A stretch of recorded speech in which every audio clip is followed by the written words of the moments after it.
a cobertura previdenciária no Brasil.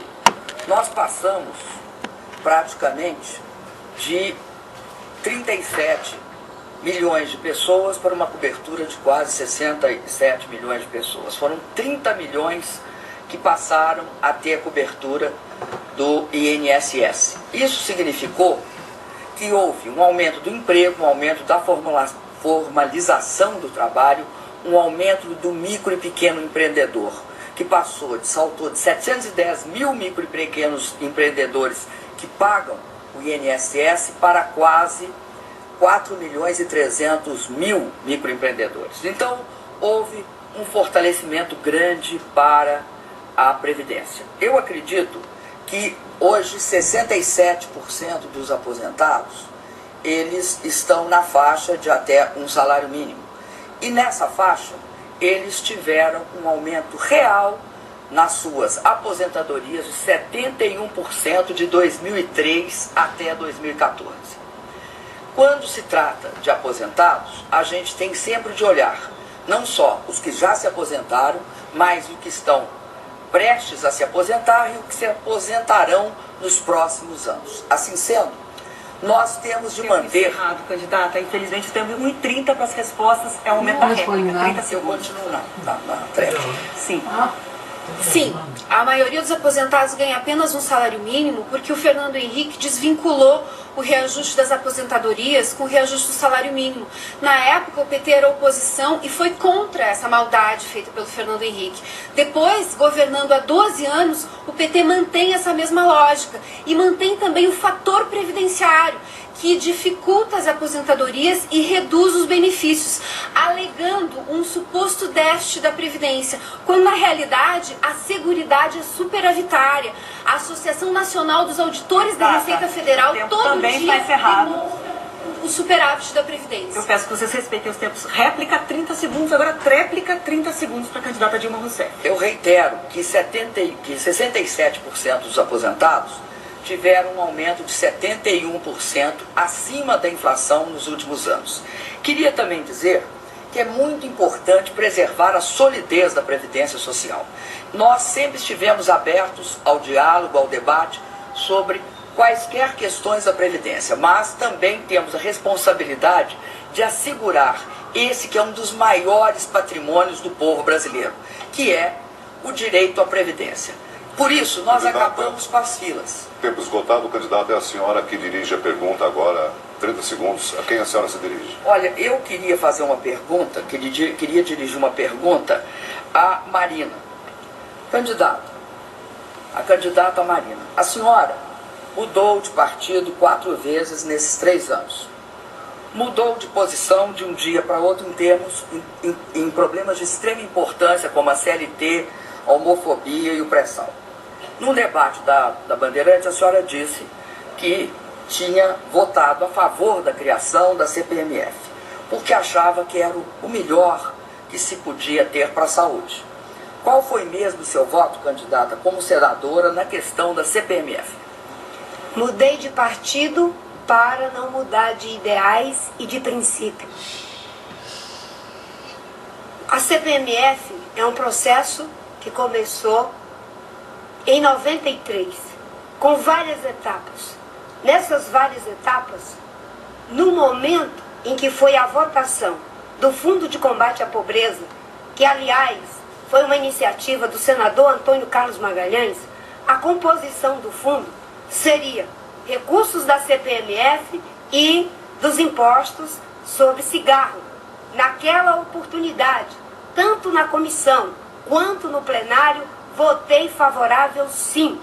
Eu e o senador Eduardo Suplicy, mesmo com a oposição séria de várias lideranças do PT, que à época diziam que eu estava favorecendo um senador de direita.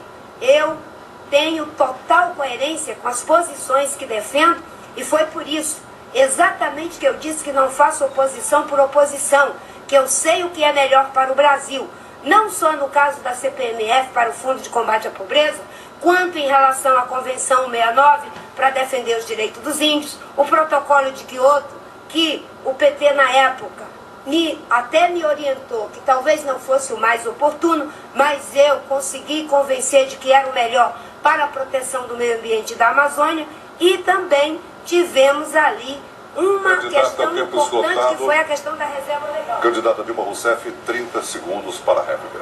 Candidata Marina, eu não entendo como a senhora pode esquecer que votou 4 vezes contra a criação da CPMF.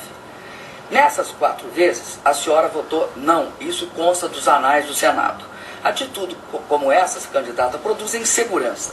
Governar o Brasil requer firmeza, coragem, posições claras e atitude firme. Não dá para improvisar.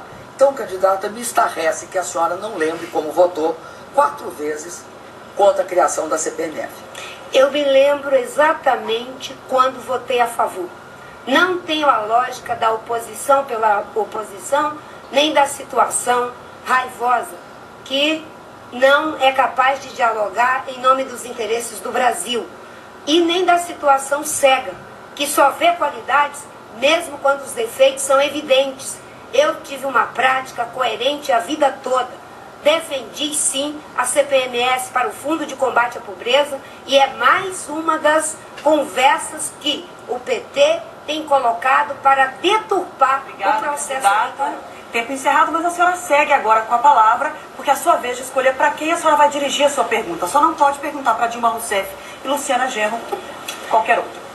A minha pergunta é para o senador Aécio Neves. 30 segundos. Senador Aécio Neves, nós vivemos desde 2002 o grave problema da ameaça do apagão. No governo do presidente Fernando Henrique, tivemos o improviso do racionamento. No governo atual, nós temos o grave problema de gastar bilhões e bilhões com termoelétricas por falta de planejamento, em função de não darmos conta do grave problema da energia no nosso país. A minha pergunta para o senhor é o que vai fazer para resolver esse grave problema. Candidata, todos nós sabemos que a nossa matriz energética ela é majoritariamente hídrica, 75% ou algo em torno disso vem das águas. Há uma necessidade iminente, urgente, de nós diversificarmos essa matriz energética. Infelizmente, ao longo de todo esse último período de governo, não houve planejamento, porque se por um lado alguns investimentos ocorreram, por exemplo, nos parques eólicos, sobretudo no Nordeste brasileiro, não houve a capacidade desse governo de planejar os investimentos em linhas de transmissão que ligariam essa energia gerada ao sistema. Infelizmente, vários desses parques, cujos investimentos foram feitos, portanto, dinheiro público ali já gasto, não gera qualquer tipo de energia e benefício à população brasileira, porque ainda não foram interligados ao sistema. Um outro, a meu ver, equívoco gravíssimo desse governo diz respeito à sua política junto à Petrobras, que inviabilizou o etanol, talvez a mais importante fronteira tecnológica de conhecimento que o Brasil atravessou. Apenas aquilo que poderia ser gerado através do bagaço, a biomassa, no estado de São Paulo, permitiria quase que uma Belo Monte do ponto de vista de geração. O que nós temos que fazer é a diversificação com planejamento da nossa matriz energética. Candidato, antes da réplica da candidata Marina, eu só quero comunicar, informar a organização desse debate, que durante essa resposta a candidata Dilma Rousseff mencionou que gostaria de direito de resposta porque o governo foi citado na pergunta de Marina Silva. A organização do debate, então, candidata, vai analisar o seu pedido, mas a gente segue agora com a réplica da candidata Marina. 30 segundos, por favor. O que precisa acabar é com o improviso, ter planejamento. Nos dois governos, nós tivemos sim o caso de improviso. E, infelizmente, o Brasil, que tem o maior potencial de geração de energia limpa, renovável e segura, do vento, do sol, da biomassa, não faz o seu dever de casa. Nós temos uma proposta: trabalhar para que o Brasil tenha uma matriz energética limpa e diversificada, sem prejuízo da hidroeletricidade. Vamos fazer sim os investimentos para que o Brasil tenha uma matriz energética. Agora a tréplica. Por favor, a tréplica do candidato Aécio. Candidata Marina, nós concordamos em relação à necessidade de diversificar a nossa matriz energética. Mas é preciso que se faça justiça. cito o governo do presidente Fernando Henrique, que tinha um grande desafio, o desafio de domar a inflação, de tirar o perverso imposto inflacionário das costas do trabalhador brasileiro. Lutamos muito por isso, contra o PT, inclusive, lamentavelmente, no tempo em que a senhora ainda participava do PT. O governo do presidente Fernando Henrique cumpriu no seu tempo a sua maior obrigação. Infelizmente, esse governo não vem cumprindo a sua. Candidato Aécio Neves, é o seu momento de fazer a pergunta. O senhor pode dirigir a pergunta a Eduardo, candidato Eduardo Jorge, Levi Fidelis ou o pastor Everaldo. Eu vou dirigir a minha pergunta ao pastor Everaldo. Candidato, nós temos andado pelo país, todos nós, sem exceção. Tenho certeza que, assim como eu, o senhor tem encontrado um sentimento de indignação, por um lado, com as sucessivas denúncias de corrupção que não cessam no país, e de desesperança e preocupação do outro, como, por exemplo, com os altos índices inflacionários, sobretudo da inflação de alimentos, que volta a perturbar a vida das famílias brasileiras. Quais as propostas que o pastor tem, que o candidato tem, para enfrentar essas duas questões? Nós temos andado pelo Brasil e temos constatado que o brasileiro, você que está em casa, está tendo uma dificuldade de pagar as suas prestações. Você está tendo dificuldade de fazer a compra com os mesmos recursos que você fazia há tempos atrás. Você vai no supermercado, vai na feira, não consegue comprar. E, recentemente, o IBGE, um órgão conceituado no Brasil, ele divulgou uma pesquisa de desigualdade social que foi considerada errada para consertar. Por quê? O governo, no ano passado, gastou mais de 2,5 bilhões com propaganda, mas recursos para o IBGE têm sido o mais escasso possível. Então, quando nós vemos que um órgão do governo, que já teve uma credibilidade realmente de a gente poder acreditar nos seus índices, o que acontece? Divulga pesquisas totalmente erradas e indevidas. Eu pergunto a você que está em casa, que conhece a inflação, que bate no seu bolso, você que vai fazer a sua compra, pode confiar nesses índices que o atual governo divulga toda hora e muda, faz o contraponto de dizer que estava errado? Por quê? Porque os recursos que deveriam ser colocados no investimento para gerar emprego e renda para o brasileiro são desviados no ralo da corrupção. Candidato, sua réplica.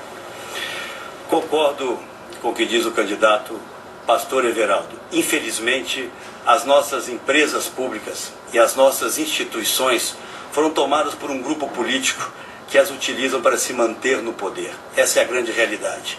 A cada debate em que nos encontramos, há uma denúncia nova em relação à Petrobras, por exemplo. Talvez o retrato mais visível do descompromisso desse governo com a profissionalização, com resultados. E é isso que precisa mudar no Brasil. A profissionalização precisa chegar. Segundos para a sua tréplica. Quando eu coloco para a população brasileira que nós temos que reduzir o Estado, hoje que é um Estado inchado, um governo inchado, com N empresas que só servem de cabide de emprego e que servem para abastecer o foco de corrupção, lamentavelmente, se uma pessoa, um membro, um diretor indicado pelo governo declarou nos últimos dias, nas últimas horas, está aí na imprensa, que só ele recebeu de propina em torno de 50 milhões de reais.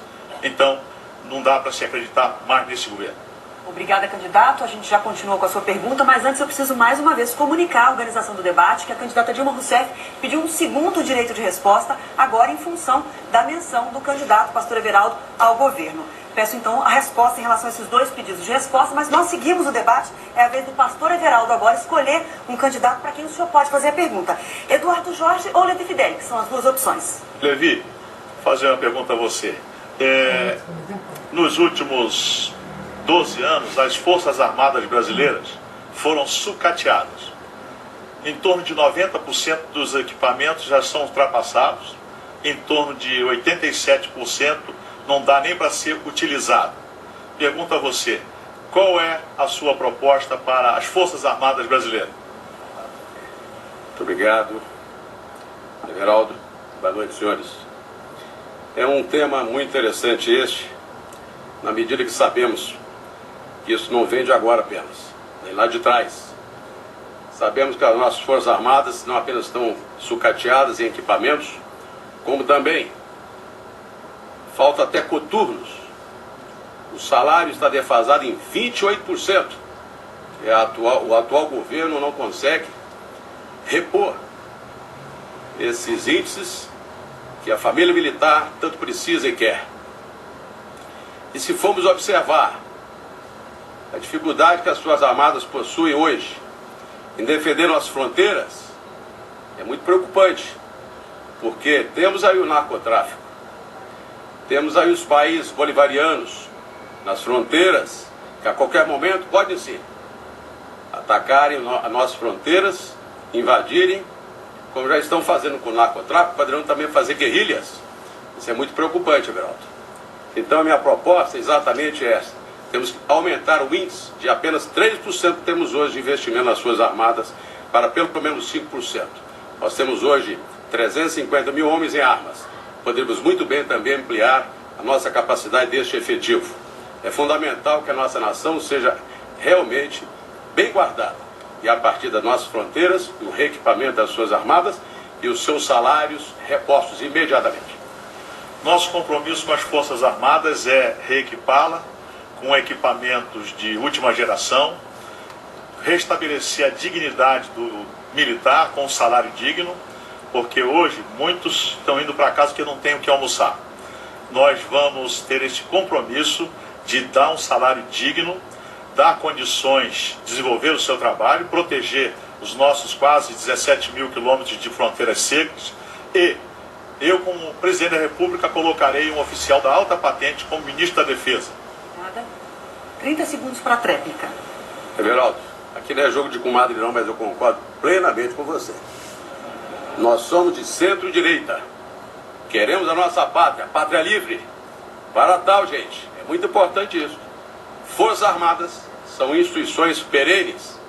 Temos que dar a elas as mínimas condições de funcionamento. E o atual governo está deixando isso ao léu. Sabe para quê? Para que alguns anos mais sejamos fracos e possamos ser até invadidos por esses bolivarianos. É importante que saibamos disso de uma vez por todas. Obrigada, candidato. Tempo encerrado. Bom, eu quero só dar uma resposta, candidata Dilma Rousseff, em relação aos seus 2 pedidos de direito de resposta. Eles foram negados, candidata, porque a organização do debate considera que referência ao governo não significa injúria, difamação à senhora. Portanto, os pedidos de resposta foram negados e nós seguimos agora.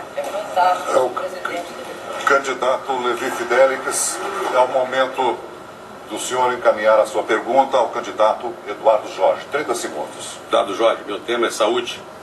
Você é médico.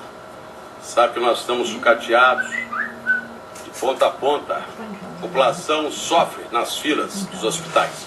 Enquanto isso, o governo proporciona através do BNDES 100 milhões de reais para o auxílio libanês. E ainda faz com mais médicos o seguinte: traz 13 mil cubanos em vez de empregar médicos brasileiros. O que você me fala sobre isso? Candidato Eduardo Jorge. Esse é um tema de toda a minha vida. Posso falar muito tempo, mas falo somente de 3 assuntos. É preciso mais recursos federais, porque eles reduziram a percentagem dos recursos federais à disposição do SUS nos últimos 12 anos. De 55% do SUS financiamento federal, no conjunto, passaram para 45%. Ponto 2. A saúde tem que conversar com as outras políticas públicas. O SUS sozinho não pode cuidar da saúde de todos os brasileiros se não tiver ajuda na área de transporte, de saneamento, de alimentação, que vão promover a saúde. O Sistema Único de Saúde não pode ser o Sistema Único da doença. Tem que ser da saúde também. E para isso a promoção da saúde, coisa que o Brasil não faz, é essencial para o orçamento e para a qualidade de vida do povo. Em terceiro lugar, o programa mais importante, que vai ordenar, que vai ser o farol para que o Sistema Único de Saúde, como nós pensamos lá atrás, na Constituinte 88 e 89, tem como paradigma o Sistema Nacional Inglês, tenha o Programa de Saúde da Família em qualidade e quantidade. Nesses 12 anos, o Programa de Saúde da Família foi abandonado em quantidade e qualidade. E esse é o programa principal para que o médico, a enfermeira e os nossos queridos agentes comunitários tenham condição, conhecendo as pessoas, humanizar e racionalizar o sistema, como é no sistema inglês. E quanto ao CPMF, quem mudou de posição foi o PT. Eu fui punido porque votei pelo CPMF para salvar a saúde. E o Lula, que era contra, virou a favor quando era governo. Candidato Fidelis, 30 segundos para a sua réplica. Eduardo, o Brasil está pagando mais de R$1 bilhão a Cuba para trazer 13 mil cubanos que não fazem nenhuma revalida. Imagine só, se pudéssemos com esse mesmo dinheiro pagarmos R$10.700, que é exatamente que a Associação Médica Brasileira pretende para que os médicos possam trabalhar na periferia e no interior, seria realmente o ideal. Eu creio que, sendo presidente ou não, qualquer dos presidentes que vierem assumir desses que aqui estão deveriam repensar o Mais Médico para só médicos brasileiros. Precisou importar porque não formou, porque não prestigiou o Programa de Saúde da Família, não criou a carreira nacional de base municipal para o médico de família, a enfermeira de família e os agentes comunitários. De última hora, vendo as pesquisas, 85% do povo crítico à saúde brasileira inventaram esses efeitos especiais e importaram médicos. Importar médico não é muito problema. O importar escravo, semi-escravo, sim, é uma vergonha para o Brasil. Isso aí desonra o Brasil, pagar 3 mil a um médico cubano e pagar 10 mil a médica da Argentina. Isso é semi-escravidão, sim. Encerrado, candidato, mas agora o senhor prossegue fazendo agora uma pergunta para a candidata Luciana Genro, que foi quem abriu essa rodada de perguntas. Luciana, a precificação do carbono é a tendência mundial mais importante para se transitar para o desenvolvimento sustentável e combater o aquecimento global. Quais as 4 áreas que você, se fosse presidente, precificaria o carbono, como e por quê? Eduardo, não entendi o teu risinho quando perguntaste se eu fosse presidente. Eu posso sim ser presidente e tenho a convicção de que se todos que concordam com as propostas que eu tenho defendido, eu posso chegar ao segundo turno. Nada deve parecer impossível de mudar. E nós temos a convicção de que depois de junho de 2013, o Brasil mudou porque o povo se deu conta que precisa atuar de forma mais firme na política, que precisa tomar a política nas suas próprias mãos. E nós precisamos de uma nova política de verdade, Eduardo. A tua preocupação com o carbono é muito justa, mas eu me preocupo também com a necessidade de nós termos um combate ao desmatamento, que é uma das maiores fontes de poluição no Brasil. Nós temos 5 mil quilômetros quadrados de áreas florestais sendo desmatadas a cada ano. Em 2013, o desmatamento da Amazônia aumentou em 28%. E a agropecuária ocupa mais de 70% da área de florestas no Brasil, da área desmatada, e é um dos mais relevantes vetores de desmatamento. É preciso que o Brasil tome conta das suas florestas, porque garantir o futuro da nossa nação significa preservar o nosso meio ambiente. E para preservar o nosso meio ambiente, é preciso ter uma postura dura contra o agronegócio, que é o principal vetor de desmatamento na Amazônia. Bom, sem querer você respondeu, porque a precificação dos 4 elementos principais são esses. É o combustível fóssil, é o desmatamento, é o boi para abate e o lixo. Quem sabe, quem conhece o inventário de gás de efeito estufa do Brasil sabe. Esses são os 4 setores que têm que ser precificados, o carbono, para você transitar para o desmatamento zero, para o lixo zero, para a alimentação saudável e para os combustíveis limpos da matriz energética. A precificação é o instrumento. Candidato, agora é a réplica da candidata Luciana Genro. 30 segundos. Não foi sem querer, Eduardo. Agora, eu vejo que tu tens uma postura muito semelhante a mim em várias pautas progressistas. Só que eu me preocupo porque eu acho, Eduardo, que é muito difícil se avançar nas pautas progressistas que nós defendemos com o tipo de alianças que tu e o teu partido costumam fazer. Tu foste secretário do Kassab, tu foste secretário do Serra, tu deste guarida aos governos mais autoritários e truculentos, que são os governos do PSDB. O PV tem se aliado a esses governos com frequência. Como defender pautas progressistas? Por favor, candidata, obrigada. E agora nós já seguimos direto para mais uma rodada de confronto entre os candidatos, pelo sorteio realizado na presença de todas as assessorias. A próxima candidata a perguntar é Marina Silva. Por favor, candidata. Fala, presidente Dilma. Por favor, 30 segundos. Dilma, o setor de produção de álcool, combustível, tem pago um alto preço no atual governo, no seu governo. Cerca de 70 usinas fechadas, 40 em recuperação judicial, perda de emprego, cerca de 60 mil empregos perdidos. Mesmo depois do presidente Lula ter estimulado o setor, o que aconteceu para que você mudasse o rumo da política, causando tanto prejuízo econômico e desemprego no nosso país? Sim. Antes eu vou responder algumas questões que eu sou impedida de responder. Primeiro, o Brasil tem o maior programa de remédios gratuitos de todo o mundo. Nós damos remédios gratuitos para hipertensão, diabetes e asma. Portanto, mais de 18 milhões de remédios em milhares de farmácias. Aqui tem farmácia popular espalhados pelo Brasil. Segundo, eu queria dizer que nós reequipamos e modernizamos as Forças Armadas. As Forças Armadas hoje têm não só reequipamento, mas tem um plano estratégico de internalização de tecnologia de defesa. Não só no caso dos submarinos, mas dos caças e também de armamentos. Quero também destacar que o Brasil precisa de 70 mil megawatts no horizonte até 2023. Assim sendo, é muito difícil, extremamente difícil, alguém querer solucionar o problema de energia elétrica baseado pura e simplesmente em energia que não seja a hidrelétrica e baseado também em outras fontes como a eólica é importante, a biomassa é importante, mas é fundamentalmente energia hidrelétrica. Queria também falar para o candidato Aécio que é estranho ele falar de inflação quando o ministro que ele escolheu para ser ministro da Fazenda levou a inflação a 7,7% candidata. Por favor, agora a réplica da candidata Marina. Não respondeu o que era mais importante, que a política de etanol no seu governo é um fracasso, destruindo 60 mil empregos, prejudicando o setor.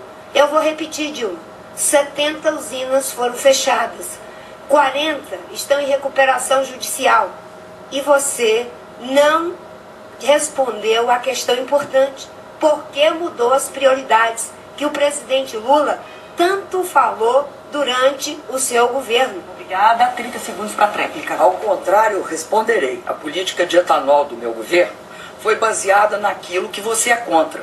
O que é? Subsídio. Nós demos subsídio para o etanol através de financiamento. Demos também desoneração de PIS/COFINS. E, além disso, autorizamos aumentar a mistura de 25% para 27,5%. Então, nós temos um conjunto de medidas para reforçar o setor de etanol. Candidata Dilma é quem dirige a pergunta agora. A senhora aponta a pergunta para quem? Eu vou fazer a pergunta para a candidata Marina. Não, a candidata Marina não pode. Não pode. Então, eu sou a primeira ou segunda? Não, a senhora é a segunda. Perfeitamente. Então, farei para o candidato Aécio. Candidato, em seu discurso proferido na Câmara, em março de 1997, o senhor declarou que pode ser, inclusive, que chega o momento de discutirmos a privatização da Petrobras. Mas não será agora. Recentemente, o senhor voltou ao tema dizendo: a Petrobras não está no radar da privatização do PSDB. Eu queria, candidato, 2 esclarecimentos. Primeiro, o senhor assumiria aqui o compromisso de nunca colocar a privatização da Petrobras no radar? Quais as privatizações que estão no radar? Senhora candidata, eu tenho sido absolutamente claro no que diz respeito à Petrobras. Nós não vamos privatizá-la. Inclusive, um projeto de lei que proíbe a sua privatização é de autoria do PSDB. Mas eu vou reestatizá-la. Eu vou tirá-la das mãos desse grupo político que tomou conta dessa empresa e está fazendo aquilo que nenhum brasileiro poderia imaginar. negócios há 12 anos, senhora presidente e senhora candidata. E a senhora era o presidente do Conselho de Administração desta empresa. É vergonhoso. Eu expresso aqui a indignação de milhões de brasileiros. As denúncias não cessam. A última dessa semana é que o coordenador da sua campanha, é preciso que isso seja comprovado, mas a denúncia está numa importante revista, buscou desse esquema de propinas recursos para financiá-la. Eu prefiro não acreditar nisso, mas não há, senhora candidata, e vou falar aqui de forma muito franca, não há um sentimento de indignação. Eu não vejo em momento algum a senhora dizendo, não é possível que fizeram isso nas minhas barbas, sem eu saber o que estava acontecendo. Não, candidata, essa indignação está faltando, mas eu a expresso aqui. E aproveito ainda para lembrar que quando nós, porque a história não pode ser reescrita, quando nós assumimos o governo com o presidente Fernando Henrique, a inflação era de 916% ao ano. Levamos a 7%, a eleição do presidente Lula levou a 12%. A senhora será a primeira presidente pós-Plano Real, pós-redemocratização, que vai entregar uma inflação maior do que recebeu.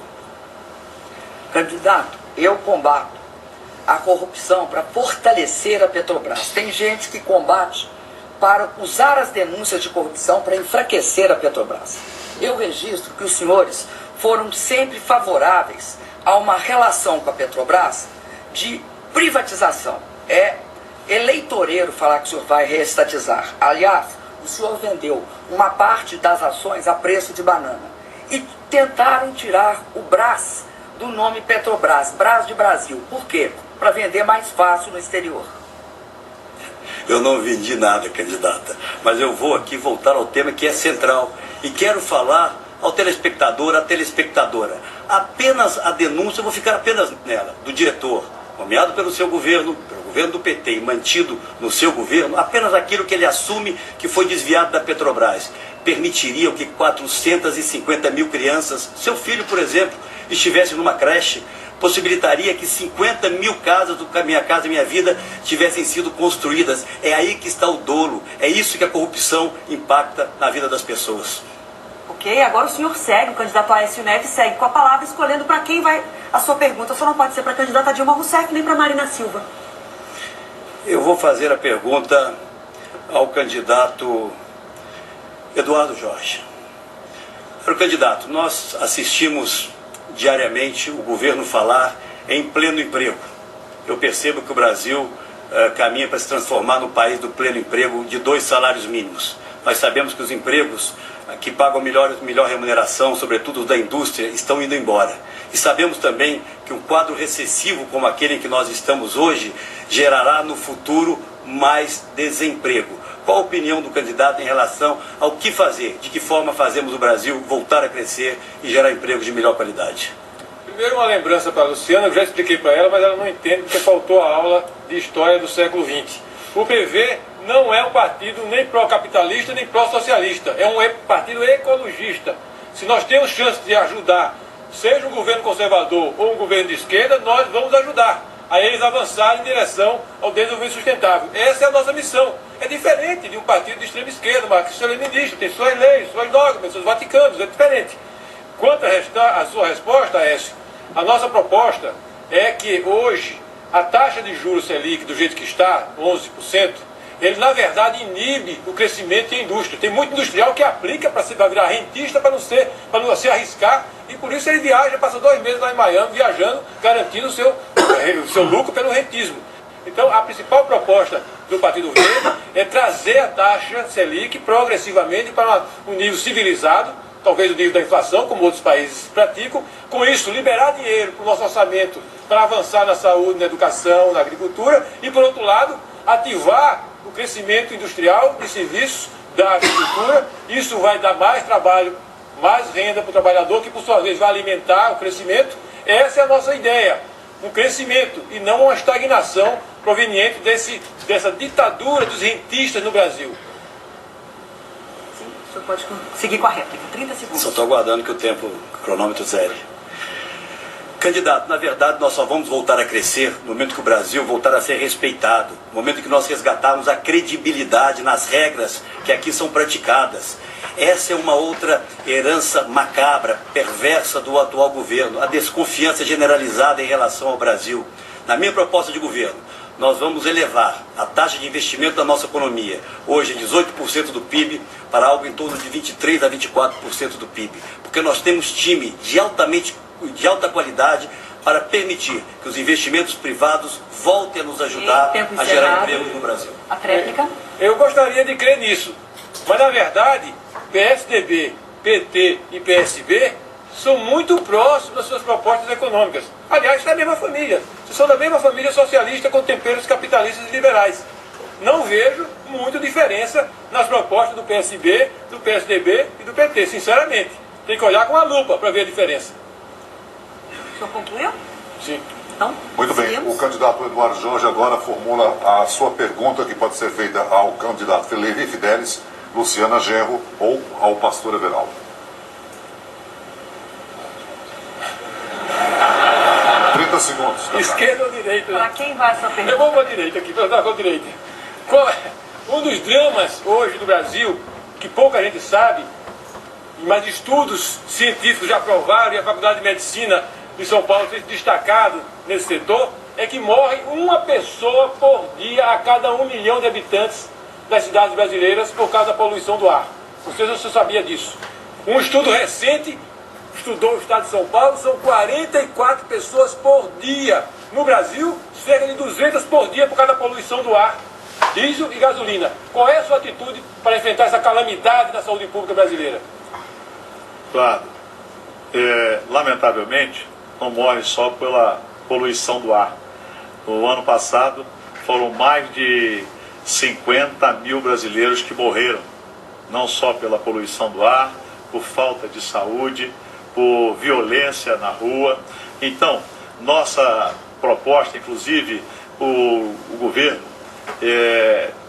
desonerou, tirou a CID da gasolina, que é um combustível poluente, e deixou a CID em cima do etanol, quer dizer, prejudicando mais ainda a poluição do ar. Então, eu tenho a convicção que, fazendo as políticas corretas a respeito do meio ambiente, nós defendemos um meio ambiente saudável, sustentável, o PSC defende desta forma. Então eu acredito que, com a política correta, nós vamos evitar as mortes, não só pela poluição do ar, mas outras mortes que têm acontecido no país por falta de estrutura, e você que é médico já falou sobre isso aí, da situação que hoje, quantas pessoas chegam no hospital e estão morrendo porque não tem atendimento, não tem médico, não tem remédio, não tem aparelho funcionando para fazer os exames necessários. Então nossa preocupação no meio ambiente é com um todo, não apenas com o aspecto de estar essa poluição que nós vemos aí e que as pessoas realmente têm sofrido de maneira drástica nesse país. O pastor acertou muito bem na questão do CID. Esse é realmente um elemento importante a voltar para você estimular o combustível mais limpo nas cidades. Mas eu quero voltar a insistir nesse ponto. A presidenta, o seu ministro da Saúde, não falam nada sobre isso. São 60 mil brasileiros que vão morrer esse ano por causa da poluição do ar. E o Brasil, erradamente, na contramão da história, já colocando petróleo cada vez mais na nossa matriz energética. Portanto, comprometendo definitivamente ao ar das cidades brasileiras por décadas. Pastor Everaldo, 30 segundos para a sua tréplica. Entre outros aspectos que você falou dessa situação, nós temos que aumentar a fiscalização também sobre os veículos, tanto caminhões, veículos de passeio, os ônibus, que efetivamente colocam uma poluição muito grande, principalmente nas grandes cidades. Nós que viajamos pelo Brasil todo, nós temos visto que a falta de mobilidade urbana adequada tem provocado os engarrafamentos quilométricos e com isso tem ajudado a poluir o ar e causando essas trágicas mortes. Agora é o pastor Everaldo que segue escolhendo para quem só vai perguntar. Pode ser para o Levi Fidelis ou para a Luciana Genro. Ô Levi, sem ser um jogo de compadres, mas eu vou falar com você o seguinte: lamentavelmente eu tenho que voltar a um assunto que continua sendo manchete do noticiário: o escândalo da corrupção na Petrobras. A candidata do governo era ministra das Minas e Energia, era presidente do Conselho de Administração e atual presidente da República, e disse que não tinha a menor ideia do que estava acontecendo. Você acredita que também ela não tem a menor ideia do que está acontecendo em outros setores do governo?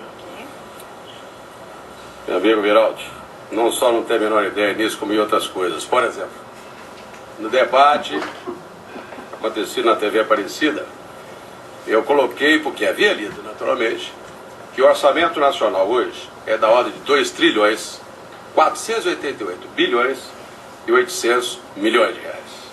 A candidata, talvez desinformada, colocou que seria 5 trilhões. Isso é lamentável mesmo porque, para você dirigir um país, dirigir uma nação, se você não tem o mínimo conhecimento do valor do seu orçamento, já imagina o resto. Então isso é preocupante. Não estou querendo com isso ofendê-la, mas foi um deslize. Isso pode acontecer na nossa vida. Agora, realmente nos preocupa muito essa questão dos escândalos que sucessivamente têm ocorrido em nossa nação. Petrobras, né? Já tivemos também outros escândalos, né? E a preocupação maior da população é exatamente ter solução nessas questões que a todo momento, cotidianamente, ocorrem. E que fim terá isso? Não sabemos, que o judiciário é lento. O Ministério Público acusa, mas não prossegue. E a minha preocupação é que daqui a pouquinho teremos mais outros escândalos. Ao que tudo indica, o IOCEF vem de novo com outros escândalos aí. Até que ponto nós vamos aguentar essa corrupção desenfreada do atual governo? Por ter falado sobre este assunto no programa eleitoral do PSC, envolvendo membros do atual governo, a candidata tirou 1 minuto do nosso tempo de televisão. Uma atitude antidemocrática, autoritária. No Brasil do atual governo, falar a verdade é proibido. Se um funcionário da Petrobras, indicado pelo atual governo, disse que recebeu mais de 50 milhões de propina, imagina os seus chefes. Lamentavelmente. Candidato Levi, o senhor segue agora com 30 segundos da tréplica. Everaldo, já tivemos alguns escândalos aí bem recentes.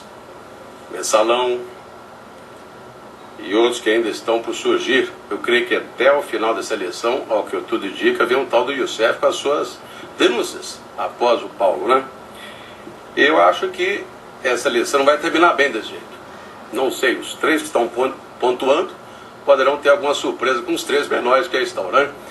Vamos ver o que o povo decide no dia 5 de outubro próximo. Vamos lá. Sim. Antes de prosseguirmos, eu quero registrar mais uma vez que durante o confronto de ideias entre o pastor Everaldo e o Levi Fidelis, os 2 candidatos, a candidata Dilma Rousseff pediu novamente direito de resposta, pedido que será analisado pela comissão organizadora desse debate. Candidato Levi Fidelis, é o momento do senhor encaminhar a sua pergunta ao candidato Luciano Genro. Sim. Senhora Genro, você sabe que nós temos posições às vezes radicais à direita e você à esquerda, e o universo conspira a nosso favor quando se trata de macroeconomia, né? A candidata Marina, ao que tudo indica, está muito bem acompanhada de sonegadores, banqueiros, e ao que tudo indica, ela está muito satisfeita por não tratarmos desse assunto hoje, mas vamos lá. Você acha que nós temos condição de pagar anualmente 250 bilhões de reais em juros, tirando o nosso sofrido dos cofres? Pois é, Levi. Olha só, eu sou radical mesmo. Eu quero ir à raiz dos problemas. E aí o Eduardo faltou na aula de sociologia, Eduardo. Porque na aula de sociologia a gente aprende que tem classes sociais e tem lado na política. Não dá para defender pautas progressistas e estar junto com governos da direita. Não se avança em pautas progressistas com governos da direita. E é verdade, Levi, nós temos no Brasil as mais altas taxas de juros do mundo. Isso significa endividamento para as famílias. 60% das famílias brasileiras estão endividadas. 57 milhões de pessoas já não conseguem mais pagar suas dívidas em dia por causa das altas taxas de juros. A presidenta Dilma aumentou a taxa de juros 9 vezes em apenas um ano. Isso significa ganhos para os bancos e perdas para a população, perdas para as famílias e também desemprego. O IBGE divulgou um dado muito trágico. Nós temos um índice de desemprego entre os jovens de 18 a 25 anos que chega a 14%. Isso significa que as empresas estão especulando no mercado financeiro, colocando colocando seu dinheiro lá para render as altas taxas de juros, ao invés de investir na produção, que gera emprego, que gera salário, que gera desenvolvimento. E a concentração de renda aumenta cada vez mais. O Brasil, inclusive, subiu no ranking do país que mais tem bilionários do mundo. Nós temos 61 bilionários que possuem uma fortuna acumulada de mais de 150 bilhões de dólares. 30 segundos para a sua réplica, candidato Levi Fidelis. Por isso, Luciano, que a minha proposta matriz é exatamente mudar o atual modelo de desenvolvimento nacional do bancário e financeiro, que controla a inflação, que tiraniza o povo, para o da produção e da produtividade integral, onde sim, efetivamente, com mais produção, com mais produtividade, nós teremos um país que tenha realmente um futuro para os seus filhos, onde a educação, a saúde, a moradia e, acima de tudo, os nossos velhinhos que estão aí com esse fator providenciário poderão receber salários no futuro compatíveis com a sua necessidade. Exatamente o que eu defendo, como você também. Além do mais, Levi, não se pode fazer essa política de segurar a inflação com altas taxas de juros. Essa política só resulta no que nós estamos vendo agora. O Brasil se endividando cada vez mais e o povo endividado cada vez mais, com os bancos lucrando. Nós podemos segurar a inflação com os preços administrados pelo governo, que aliás subiram acima de 200% da inflação. A luz, a energia elétrica, o governo está pagando, está dando empréstimo para as distribuidoras que o povo vai pagar. E tanto a Dilma, a Marina e o Aécio estão promovendo... Tempo encerrado, muito obrigada. Eu quero comunicar que durante essas respostas, a comissão organizadora do debate concedeu 30 segundos de direito de resposta à candidata Dilma Rousseff, porque ela foi mencionada num confronto anterior. Eu peço à plateia que não se manifeste, por favor, porque ela foi mencionada num confronto anterior. A senhora tem 30 segundos, candidata. Na verdade, uma coisa tem de ficar clara. Quem demitiu o Paulo Roberto fui eu. E quem?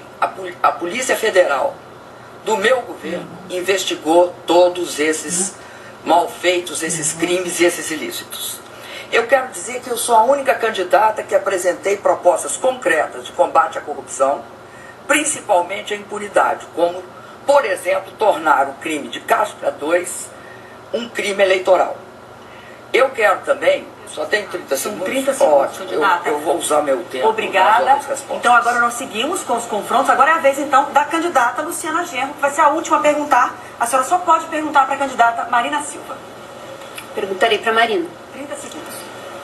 Marina, tu tens dito que defendes uma nova política, mas a tua nova política é muito parecida com o PSDB. Inclusive, teus economistas são ligados ao PSDB e têm defendido uma política econômica que vai gerar mais desemprego e mais arroxo salarial para o povo. Além disso, a tua nova política também beneficia os bancos, que inclusive são financiadores da tua campanha, os bancos e as empreiteiras. Eu queria saber como é que tu vai fazer uma nova política com esses aliados. Primeiro você tem que entender o que significa nova política. A nova política não é um monopólio da esquerda, não é um monopólio também da direita. Aliás, a nova política, ela é praticada pela sociedade. Esse discurso de que existe um grupo que é o supremo bem e o outro é o supremo mal, isso é uma visão autoritária do mundo. Porque você tem o poder de dizer, decretar quem é o bem e quem é o mal. A nova política está sendo feita, sim, Luciana, pela sociedade brasileira, que tem a capacidade de fazer as mudanças que o Brasil precisa. Hoje nós vemos um movimento no Brasil inteiro que quer melhorar, sim, a qualidade da política, que não é mais dirigido pelo partido, pelo sindicato, pela liderança carismática, pela UNE, pelo DCE, pelas ONGs. É o que eu chamo de ativismo da sociedade, o ativismo autoral. Existem pessoas que não são capazes de compreender isso e acham que vai ficar eternamente com esse discurso de que a nova política é um monopólio daqueles que se auto-intitulam de esquerda. Eu sou, sim, parte desse processo. Não sou sozinha. Estou com a sociedade, defendemos uma nova maneira de governar, de fazer escolhas e vamos sim mudar o Brasil com a ajuda da sociedade brasileira. A nova política da Marina é assim, ela recebe a pressão do agronegócio, cede e diz que nunca foi contra os transgênicos. A pressão dos banqueiros, ela cede dizendo que vai dar autonomia para o Banco Central. A pressão dos reacionários do Congresso Nacional, que eu não chamo de evangélicos, porque os evangélicos não endossam essa política homofóbica defendida pelo Malafaia, mas ela cede aos reacionários do Congresso Nacional e joga na lata do lixo o seu programa de defesa dos direitos LGBT. Essa é a nova política da Marina, mais velha do que a história. Marina? A nova política que eu pratico exatamente para evitar esse tipo de atitude, que espalha boatos, que espalha calúnias, sem nenhum compromisso com a verdade. Isso é velha política. É por isso que eu disse que existe velha política de direita, mas também existe velha política de esquerda, que faz a mentira, que espalha o boato, que não se preocupa com os fatos. Eu tenho uma atitude, uma história progressista no Congresso Nacional, o tempo todo reafirmo as minhas posições. Elas são as mesmas desde sempre. Tempo encerrado. E assim nós encerramos o primeiro bloco desse debate. Depois do intervalo, nós voltamos com as perguntas dos jornalistas do Grupo Record. Eleições 2014. O voto da Record.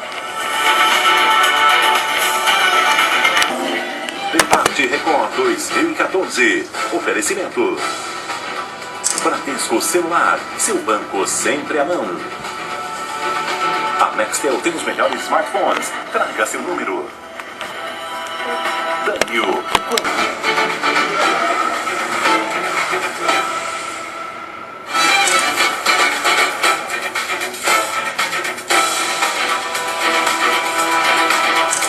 Estamos de volta com o debate entre os candidatos à presidência da República, com transmissão simultânea pelo portal R7 e cobertura completa da Record News. Agora é a vez das perguntas dos jornalistas do Grupo Record.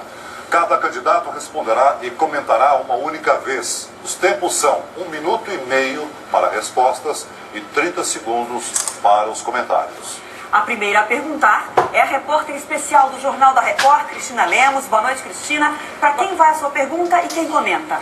Boa noite, Adriana. Boa noite a todos. A pergunta é para a candidata Dilma Rousseff, com o comentário de Marina Silva. Candidata, a segurança pública continua no topo da lista das preocupações dos cidadãos brasileiros. Recentemente, a senhora propôs ampliar a participação do governo federal e também as atribuições do governo federal nas ações de combate à violência. Mas mesmo experiências que pareciam bem-sucedidas, como é o caso das unidades de polícia pacificadora, já começam a mostrar algum esgotamento e não atendem à enorme necessidade de segurança. Isso já está ficando cada dia mais claro. Eu pergunto à senhora, pelos próximos 4 anos, o crime vai continuar vencendo a ordem? A senhora tem uma nova estratégia para enfrentar a enorme necessidade de segurança pública? Boa noite, Cristina. Eu tenho, Cristina. A minha nova estratégia é aproveitar uma bem-sucedida, uma excelente iniciativa que foi a integração durante a Copa das polícias. A Polícia Federal, a Polícia Rodoviária Federal, a Força Nacional de Segurança Pública e também as polícias estaduais com apoio do Exército Brasileiro. Eu pretendo mudar as regras jurídicas e garantir que a União, o governo federal possa participar do combate à corrupção. Por quê? Porque esse combate é essencial. O crime, ele atua coordenadamente, enquanto as forças da ordem e da segurança pública atuam de forma desorganizada. O governo federal quer entrar, sim, para modificar esse quadro, criando centros de comando e controle em todos os estados, atuando em conjunto com todos os estados. Só assim, eu acredito, nós combateremos o crime organizado. Agora, eu queria acrescentar uma coisa. Ao longo da minha vida, eu tenho tido tolerância zero com a corrupção. Eu não varro crimes para debaixo do tapete. Eu não criei nenhum engavetador geral da República. Pelo contrário, sou a única candidata que apresentou 5 propostas para combater a impunidade, que é a grande proteção do crime. Criar, por exemplo, crime de caçadores e tornar os servidores públicos que não apresentaram. Agora seguimos Por favor, candidata, eu peço que a senhora respeite o tempo e 30 para a resposta. Já concluímos esse tempo. Agora é o comentário da candidata Marina Silva, 30 segundos. Cerca de 56 mil pessoas são assassinadas por ano. A maioria delas são jovens, até 27 anos, das periferias do nosso país. Infelizmente, as políticas erráticas do atual governo têm colaborado para esse tipo de crime e de violência. No nosso governo, nós vamos atuar em parceria com os estados para ajudar a resolver o problema da segurança pública. Tempo esgotado, agora é a vez do repórter especial do Jornal da Record, Eduardo Ribeiro, formular a sua pergunta. Boa noite, Eduardo. Boa noite, Celso. Boa noite a todos. A minha pergunta vai para o candidato Aécio Neves e eu gostaria que o comentário fosse da candidata Dilma Rousseff. Candidato, apesar de todo o debate nacional e do amplo acesso do seu partido aos veículos de comunicação, nas duas últimas eleições, a ideia, o projeto defendido pelo senhor para o Brasil não foi aprovado pelos brasileiros. Vejamos, Alckmin não conseguiu vencer Lula em 2006 e Serra não conseguiu vencer Dilma em 2010. Daí a gente pensa o seguinte: há uma semana das eleições, o senhor também não tem conseguido sequer encostar na segunda colocada nas intenções de voto. Eu pergunto, é o povo brasileiro que não soube votar, candidato? Ou, na sua opinião, é o projeto do seu partido que não tem atendido a expectativa do eleitor? Olha, em primeiro lugar, eu me orgulho muito da trajetória do meu partido. O Brasil não teria avançado até aqui se não tivesse havido o Plano Real, se nós não tivéssemos modernizado a nossa economia, se não tivéssemos implementado a Lei de Responsabilidade Fiscal no Brasil contra o PT, sempre se opondo a esses avanços extraordinários. Eu me permito atualizá-lo. As últimas pesquisas, todas elas, sem exceção, mostram que a única candidatura que cresce em todas as regiões do Brasil é a nossa candidatura. Porque as pessoas estão compreendendo de forma muito clara que a mudança precisa vir acompanhada de consistência, de quadros qualificados. Aproveito, inclusive, para agradecer os elogios de uma candidata aos quadros do PSDB, da área econômica. E é isso mesmo. Quando se elege um candidato à presidência da República, se elege um governo. Portanto, a nossa proposta ela é absolutamente coerente com tudo que nós praticamos ao longo da nossa vida. Eu não sou o candidato à presidência da República para colocar o retrato de um partido político na parede, não. Eu sou candidato à presidência da República porque nós construímos um projeto para o Brasil, para melhorar a sua vida, para melhorar a saúde, para trazer mais empregos a partir do crescimento, para melhorar a qualidade da educação. Nós estamos prontos para fazer uma grande revolução nesse país, com ética, com decência e com competência. E é por isso que todas as pesquisas começam a sinalizar que nós estaremos no segundo turno, ainda certamente não sei com quem. Candidata, 30 segundos. Olha, eu acredito que o povo, apesar de muitas pessoas acharem que ele não tem memória, ele tem memória. O povo se lembra que o governo do PSDB quebrou o Brasil por 3 vezes, que praticou as maiores taxas de juros de toda a história. Num determinado momento chegou a ter taxa de juros de 45%, enquanto nós não, nós reduzimos as taxas de juros e elas hoje são as menores da história. Desempregou em torno de 11,7%, o desemprego era 11,7%. É por isso. Obrigada. Agora é a vez de Heródoto Barbeiro, âncora do Jornal da Record News, fazendo a sua pergunta. Boa noite, Heródoto. Para quem vai a pergunta e quem comenta, por favor?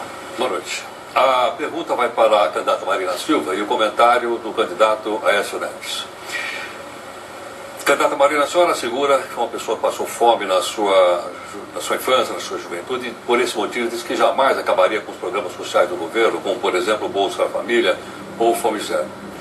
No entanto, os seus principais conselheiros econômicos, especialmente os professores Eduardo Janete e André Lara Rezende, parece que tem outra origem, não passaram fome como a senhora passou. E também parece que não tem muita simpatia pelos programas sociais, né, como a gente imaginava que eles tivessem. Minha pergunta é o seguinte: afinal de contas, se a senhora for eleita presidente da República, quem é que decidiria a manutenção ou não desses programas sociais no possível seu governo? Quem vai decidir a manutenção dos programas sociais do meu governo é a sociedade brasileira, que já tomou um outro caminho, que não tem a política mesquinha de achar que política de governo que dá certo é favor ou deve ser privatizado por um partido. E essa história de que você, para defender os interesses dos trabalhadores, das pessoas mais humildes, tem que pertencer à mesma condição, isso não é verdade. Conheço muitas pessoas que nasceram em berço de ouro e que têm compromisso com a justiça social. A senhora tem mais tempo, 1h30 para responder. Conheço pessoas que têm compromisso com a justiça social. Nós não temos essa visão mesquinha de que somente aqueles que se intitulam da esquerda ou que tiveram que passar por situações difíceis como a que eu tive que passar, a história se faz com homens e mulheres de bem, e pessoas boas existem em todos os lugares, em todas as classes. Eu tenho um compromisso, sim, em manter os programas sociais que, de uma forma injusta e mentirosa, estão dizendo que eu vou acabar. Eu reitero, a minha equipe de governo, no nosso programa, nós nos comprometemos. Vamos manter, sim, as conquistas já alcançadas dos governos anteriores. Vamos corrigir os erros, principalmente a corrupção que drena o dinheiro que poderia ir para a educação, para a saúde, para o Bolsa Família, para o Minha Casa Minha Vida. E vamos fazer esses investimentos, sim, em benefício da sociedade. Tempo encerrado, 30 segundos para o comentário do candidato Aécio. No meu governo serei eu que irei decidir. E eu manterei os programas sociais, até porque grande parte deles foram iniciados no nosso governo, e vou aprimorá-los. E vejo com certa estranheza a candidata Marina se queixar muito hoje das ofensas, das calúnias, dos boatos de que os candidatos de oposição vão acabar com esses programas.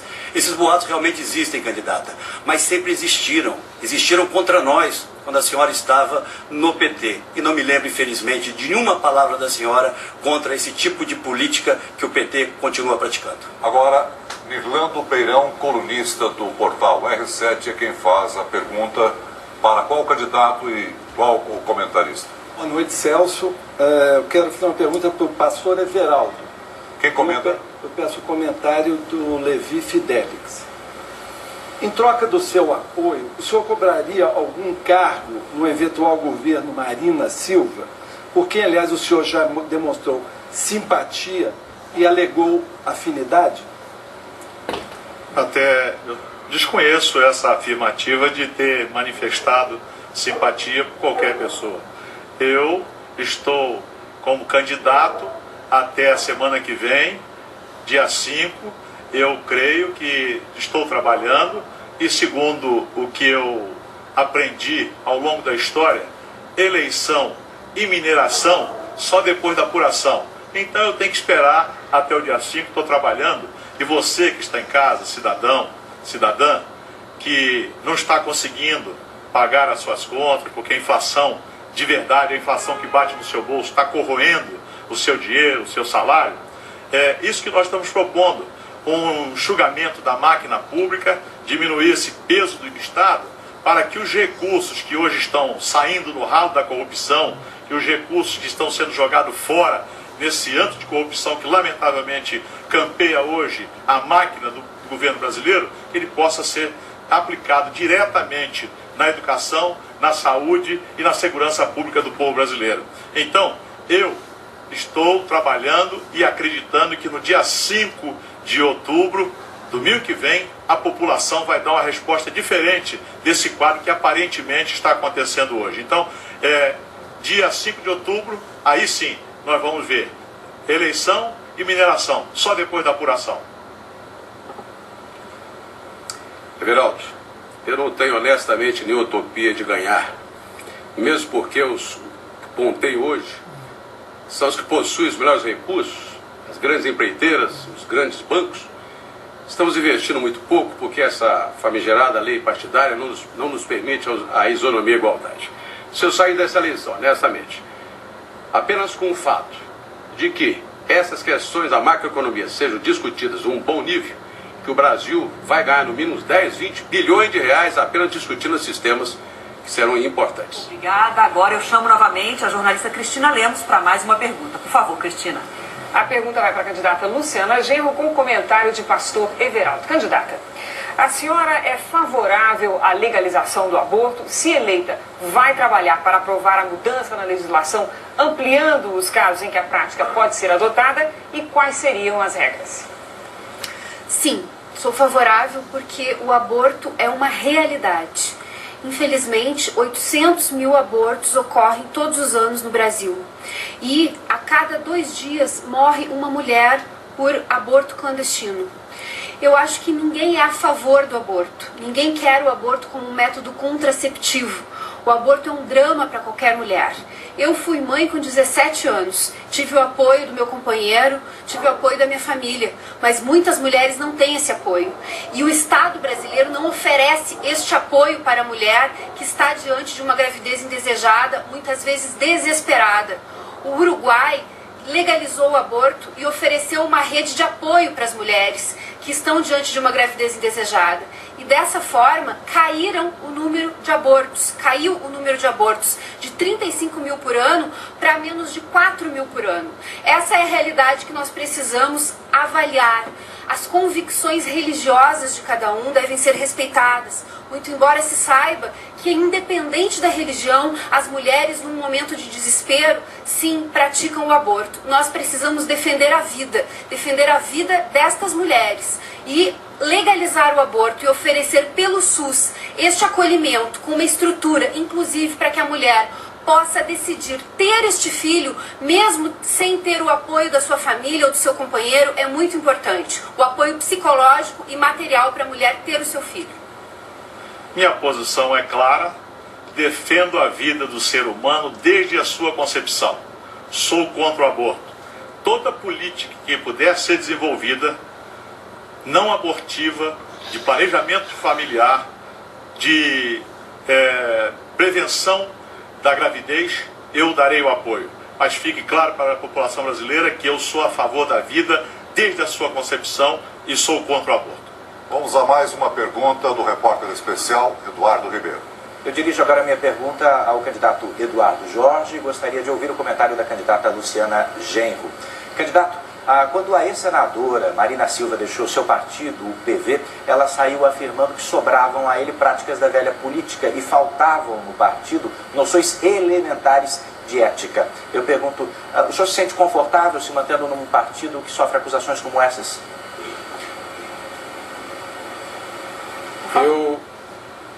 Eu estava na reunião do diretório onde houve essa cisão e fui uma pessoa crítica, tanto a Marina quanto a direção do meu partido, porque eu defendia e continuo defendendo que o movimento ambientalista brasileiro deveria ficar unificado. O que aconteceu naquela ocasião,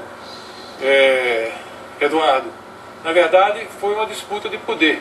Embora um partido pequeno, com o Partido Verde, mas com grandes ideias, o que houve foi uma disputa de poder entre a direção, a antiga direção, e um grupo que estava em torno da Marina. Os dois queriam ter a direção do partido. E como não conseguiu, a Marina saiu e fundou, e quer fundar um partido à sua imagem e semelhança. É um direito dela. É um direito dela, democrático. Isso não tem nenhum problema. Não tem nenhum problema. Agora, na verdade, houve essa disputa de poder. E eu, na ocasião, claro que o Partido Verde, quanto outros partidos, nesse sistema eleitoral, por isso que o Partido Verde propõe uma reforma política tão radical, tem problemas. Problemas democráticos, problemas de centralização. Mas isso, a minha candidatura e a nossa proposta de reforma política vem para reformar todos os partidos, inclusive o meu. Eu quero que ele seja mais democrático, eu quero que ele exista na base dos municípios, que ele funcione de baixo para cima. Isso, no entanto, não seria motivo para que nós não pudéssemos manter-nos unidos. Foi uma perda para o movimento ambientalista essa divisão. Candidata Luciana Genro, 30 segundos para o seu comentário.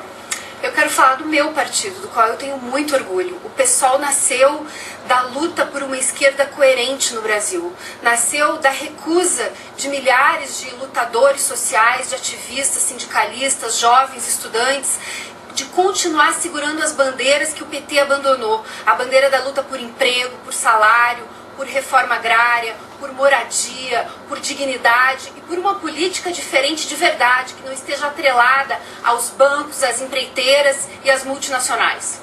Obrigada, candidata. E eu registro agora que durante esse confronto entre a candidata Luciana Genro e o candidato Eduardo Jorge, a candidata Marina Silva solicitou direito de resposta, que será analisado pela nossa comissão. Mas agora eu chamo o jornalista Heródoto Barbeiro para a última pergunta desse bloco. Por favor, Heródoto, para quem vai a pergunta? Olha, a pergunta vai para o candidato Levi Fidelix, para comentários do candidato Eduardo Jorge. Candidato Fidelix, Tem se discutido muito a respeito da liberação ou não da maconha. A gente tem aí como exemplo o Uruguai, como um país que promoveu a descriminalização. Minha pergunta é o seguinte: qual é a sua opinião a respeito disso? Devemos ou não seguir um exemplo uruguaio? E isso daria ou não uma contribuição para a gente combater o narcotráfico no nosso país? Jota, muito obrigado pela pergunta, muito pertinente para o momento que vivemos hoje, porque nós temos mais de 1 milhão de drogados somente nas grandes capitais brasileiras. Esse pessoal todo não trabalha, não produz nada, além de serem, honestamente, peso para qualquer governo. Porque nós temos que tratar deles em clínicas, gastar dinheiro com remédio. Além dessas pessoas drogadas, né, não poderem ser produtivas, muitas vezes eles atacam, né, as suas próprias famílias, né, subtraindo valores.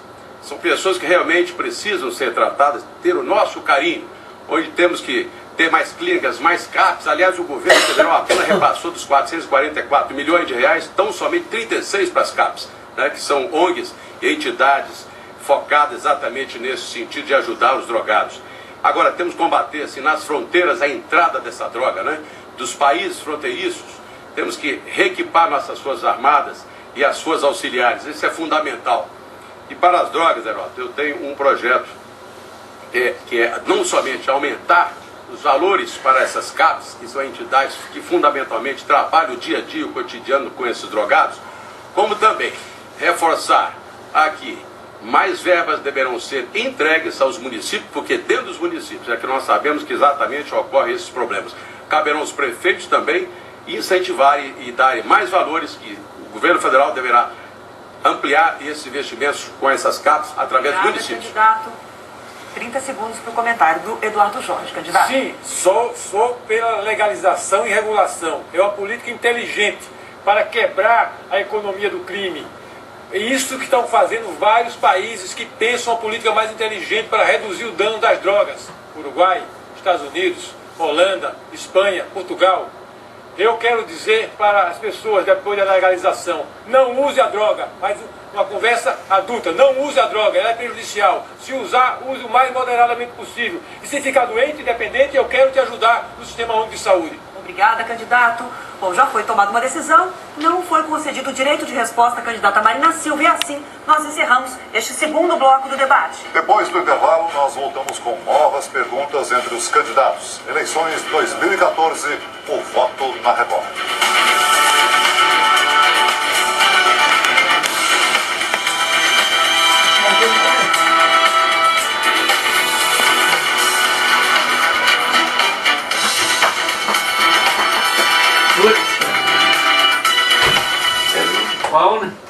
Neste domingo, um pouco mais tarde, logo após o debate dos candidatos à presidência da República. Aí nós vamos ver quem é macho. É hora de traçar as estratégias. Eu vou olhar na tua cara e vou falar. Será que os peões vão usar a razão ou a emoção? Põe um trabalho. Porque na segunda, a rivalidade entra em jogo. Tem a prova da chave.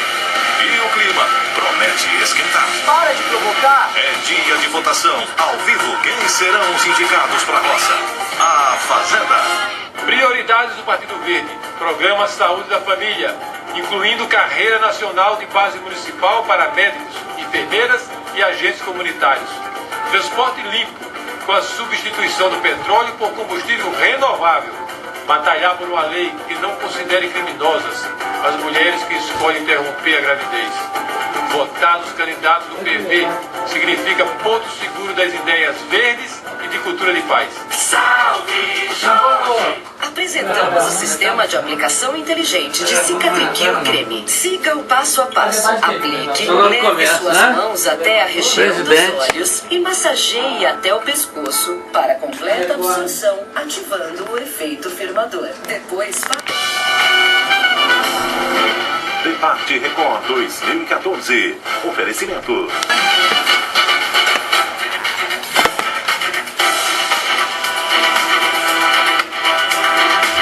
Estamos de volta. A Record transmite ao vivo, junto com o Portal R7, este terceiro bloco do debate entre os candidatos à presidência. Agora a nova rodada de perguntas diretas entre os candidatos. As regras são as mesmas do primeiro bloco.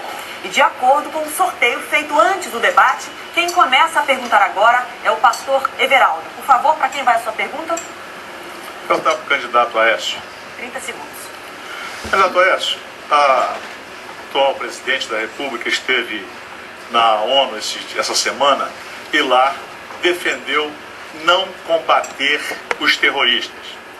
E o seu partido aqui no Brasil tem feito um terrorismo para dizer que todos nós, os outros candidatos, vamos acabar com o Bolsa Família. O que o senhor tem a dizer sobre isso, candidato? Caro candidato, a presidente da República protagonizou nos últimos dias um dos mais tristes episódios da política externa brasileira. Nós temos um local de destaque na ONU, conquistado por Oswaldo Aranha. Nós abrimos as reuniões anuais da ONU. A presidente da República foi àquela tribuna para perplexidade de diplomatas, inclusive alguns brasileiros, com os quais conversei depois, em primeiro lugar, para fazer autoelogios ao seu governo. Pouca gente entendeu o que ela queria dizer. E, ao final, conclui propondo diálogo com o Estado Islâmico. O Estado Islâmico está decapitando, cortando cabeça de pessoas. Não é possível que nós não possamos hoje compreender o esforço que o mundo está fazendo para o enfrentamento do terrorismo, numa aliança, inclusive, que inclui inúmeros países árabes, uma marca, uma mancha na política externa brasileira, como outras, como esse alinhamento ideológico absolutamente atrasado, anacrônico, que tem impedido o Brasil de avançar em novos mercados e gerar mais empregos para a sua família, para os seus filhos. Mas o terrorismo, concordo com o candidato, está aqui também. Essa é a prática do PT. O PT diz que os seus adversários acabarão com programas que não acabarão. Ao contrário, em relação ao Bolsa Família, não só vão mantê-lo, como vão aprimorá-lo. Porque para o PT interessa administrar a pobreza. Eu quero a superação da pobreza. Eu tive o prazer de participar da implantação do precursor do Bolsa Família no Rio de Janeiro. E vi aquelas famílias que pela primeira vez puderam entrar no supermercado e fazer as suas compras para levar um iogurte para suas crianças. Então, população brasileira, você saiba que eu, presidente, jamais acabarei com o Bolsa Família, jamais deixarei um brasileiro com fome, porque eu sei o que representa para você, que depende, no momento dessa situação, de ter um recurso como Bolsa Família. Olha, nós não podemos compreender a pobreza apenas na vertente da privação da renda. Além disso, a privação de serviços, saneamento básico, saúde adequada e a privação de oportunidades caracterizam a pobreza. E a nossa proposta, Família Brasileira, busca classificar as pessoas que recebem, as famílias que recebem o Bolsa Família em 5 níveis de carência, das maiores até as menores. E nenhuma família ficará mais de um ano numa mesma faixa. Portanto, o Estado atuará de forma integrada para que a sua vida melhore. Obrigada. Durante essa primeira rodada de perguntas, a candidata Dilma Rousseff fez mais um pedido de direito de resposta que será analisado, mas vamos prosseguir. Candidato Aécio, o senhor que formula a pergunta agora a quem? Eu formulo a pergunta à candidata Dilma Rousseff. Mais uma vez, candidata, vamos falar de um tema que eu tenho certeza aqueles que nos ouvem não compreenderam o que a senhora quis dizer há pouco tempo atrás. Um tema que está presente nas preocupações de todos os brasileiros.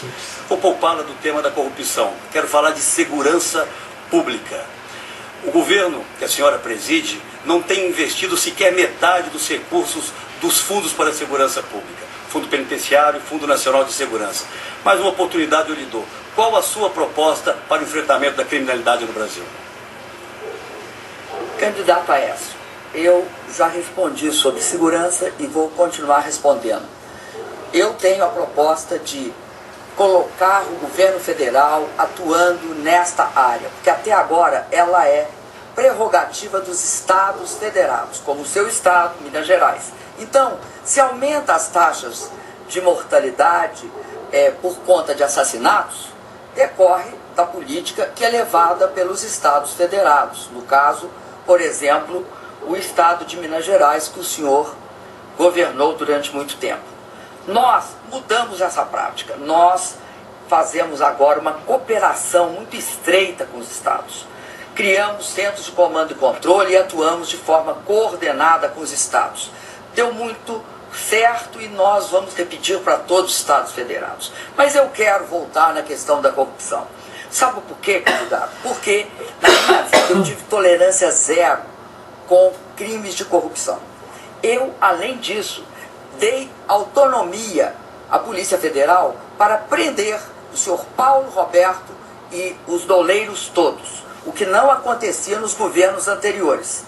Além disso, candidato, eu quero dizer que eu defendo a apuração da corrupção para fortalecer a Petrobras, mas não para enfraquecê-la, tornando esse um álibi da sua privatização.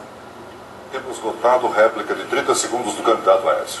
Apenas um alerta, presidente. Ela não tem que autorizar a Polícia Federal a prender ninguém. Essa é uma prerrogativa constitucional da Polícia Federal. Mas volto à questão da segurança, já que a senhora fugiu à resposta. Dentre todo o conjunto de propostas que apresentamos, eu defendo, no caso de crimes graves, os chamados crimes hediondos, que o maior de 16 anos possa, autorizado pelo Ministério Público, possa ser processado pelo juiz com base no Código Penal, para diminuirmos essa sensação de impunidade. O que a senhora pensa a respeito disso? Candidato, eu considero que a melhor solução é punir a quadrilha que usa menor para diminuir a pena. Acho que não se deve tratar os menores como sendo pessoas irrecuperáveis. Assim, eu acredito que é fundamental dar às penitenciárias condições para trazer os menores para a vida pública, para a sociedade. Agora, candidato, doutor, mas agora é a senhora que segue escolhendo para quem a senhora vai fazer a pergunta, só não pode ser para os candidatos Pastor Everaldo e Aécio Neves. Eu gostaria que a candidata Marina me desse uma resposta. Candidata, não se pode usar 2 pesos e 2 medidas. Não se pode tomar uma posição hoje e mudá-la amanhã. Qual é realmente a posição da senhora a respeito do crédito para os bancos, dos bancos públicos, o chamado crédito direcionado subsidiado? A senhora sabe em quanto monta esse crédito? Eu, presidente Dilma, não só vou manter o crédito dos bancos públicos para Minha Casa Minha Vida, para que possamos ajudar a nossa agricultura a se desenvolver, como vou fortalecer sim os bancos públicos. Isso é mais um boato que está sendo dito em relação à nossa aliança de que nós vamos enfraquecer os bancos públicos, vamos fortalecer, inclusive valorizando os funcionários de carreira, para que eles possam ter espaço dentro da Caixa, dentro do BNDES, dentro do Banco do Brasil. O que nós vamos evitar é aquele subsídio que vai para empresários falidos, meia dúzia que são escolhidos para serem os ungidos, que serão os campeões do mundo. Essas pessoas não terão vez no meu governo, mas a agricultura, as pessoas que precisam do investimento na sua empresa, o crédito que deve ser discutido de forma aberta no orçamento, que hoje não tem transparência em relação a esses que são beneficiados, esses sim não terão vez no meu governo. A Caixa Econômica, o BNDES, tem uma função importante para o desenvolvimento econômico e social do nosso país. Nós vamos sim favorecer. O que nós não vamos é permitir que o recurso do BNDES seja usado para meia dúzia. Candidata, é interessante porque no seu programa de governo consta justamente que a senhora vai reduzir o papel dos bancos públicos. Sei que a senhora não sabe o montante do crédito direcionado. É 1,340 bilhões de reais. Isso significa, candidato, que toda a estrutura do Brasil, a produtiva e a social, está ligada a esse crédito. Não só a indústria, como a agricultura, o crédito também que financia a educação, as pessoas que vão estudar. Tudo isso está ligado ao crédito direcionado. Candidato, eu vou manter sim o crédito direcionado para aqueles que têm esse direito e que precisam para o estudo, para a agricultura, para o Minha Casa Minha Vida. Isso está muito claro no meu programa. É mais um dos boatos que estão sendo espalhados.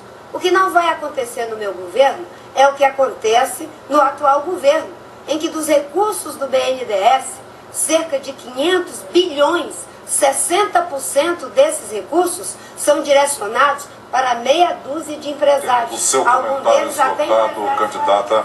A senhora quem formula a pergunta, podendo encaminhá-la para Eduardo Jorge, Levi Fidelis ou Luciana Genro. A minha pergunta vai ser encaminhada para o Eduardo Jorge.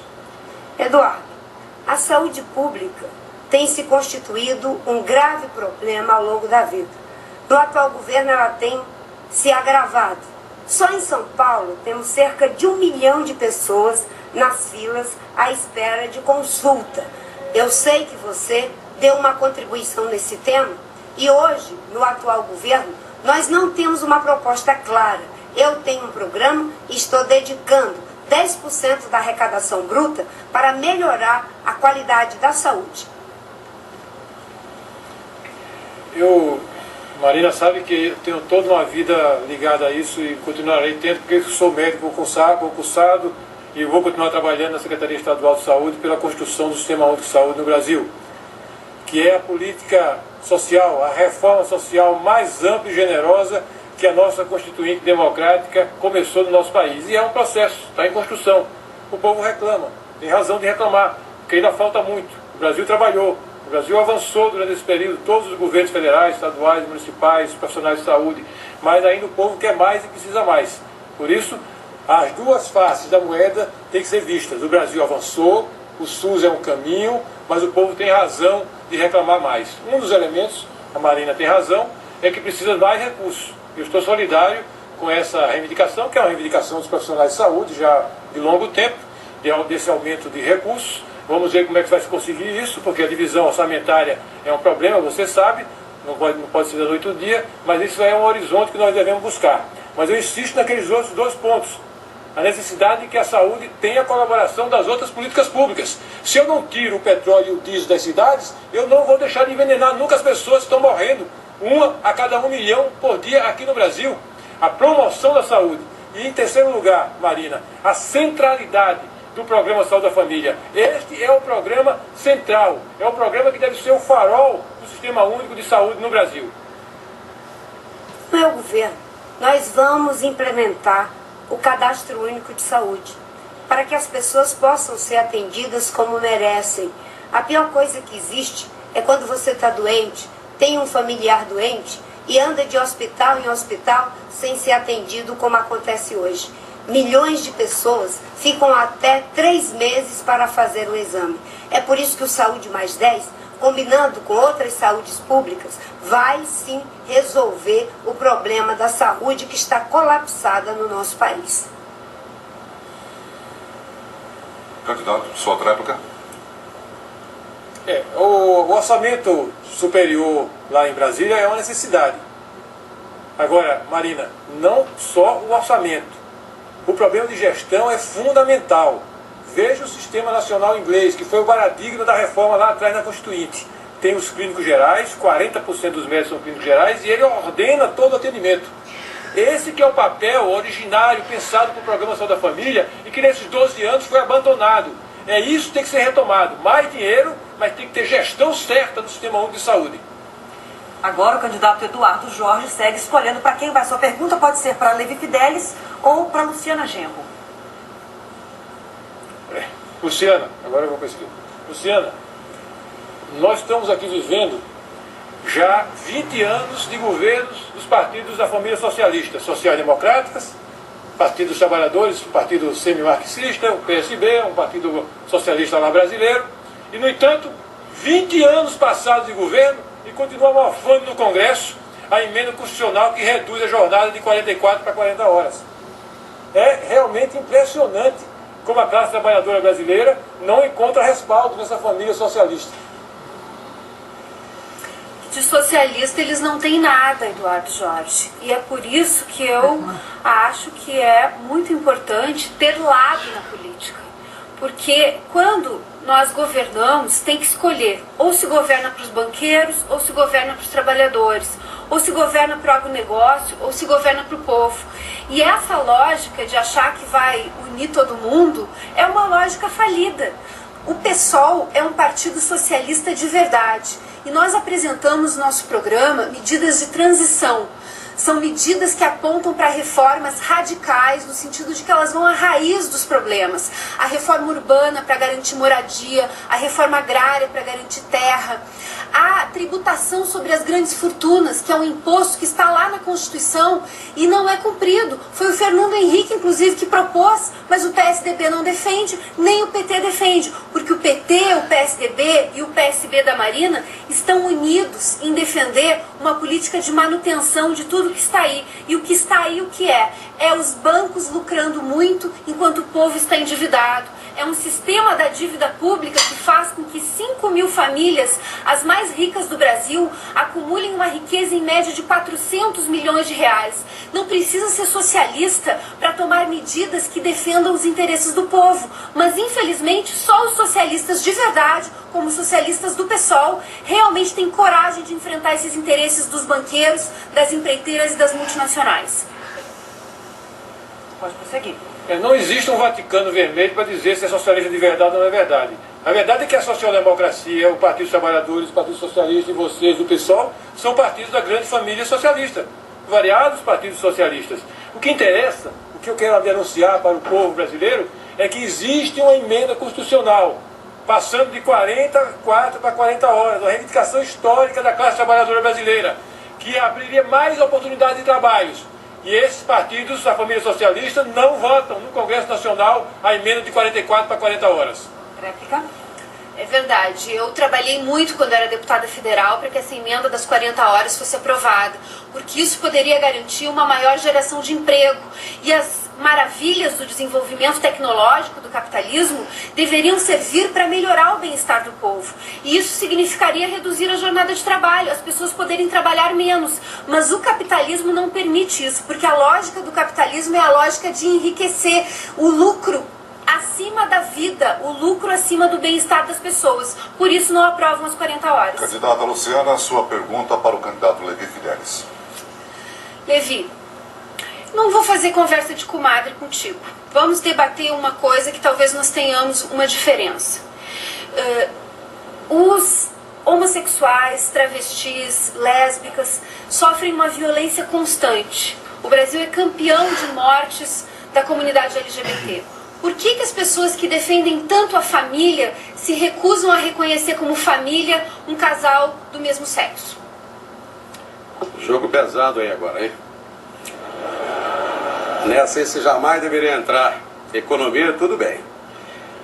Olha, minha filha, tenho 62 anos. Pelo que eu vi na vida, 2 iguais não fazem filho. E digo mais, desculpe, mas aparelho escritor não reproduz. É feio, gente. Mas não podemos, jamais, gente, eu que sou um pai de família, um avô, deixar que tenhamos esses que estão achacando a gente do dia a dia, querendo escorar essa minoria, a maioria do povo brasileiro. Como é que pode um pai de família, um avô, ficar aqui escorado porque tem medo de perder voto? Prefiro não ter esses votos, mas ser um pai, um avô, que tem vergonha na cara, que instrua seu filho, que instrua seu neto, e vou acabar com essa historinha. Eu vi agora o padre, o Santo Padre Papa, expurgar, fez muito bem, do Vaticano um pedófilo. Está certo. Nós tratamos a vida toda com a religiosidade para que nossos filhos possam encontrar realmente um bom caminho familiar.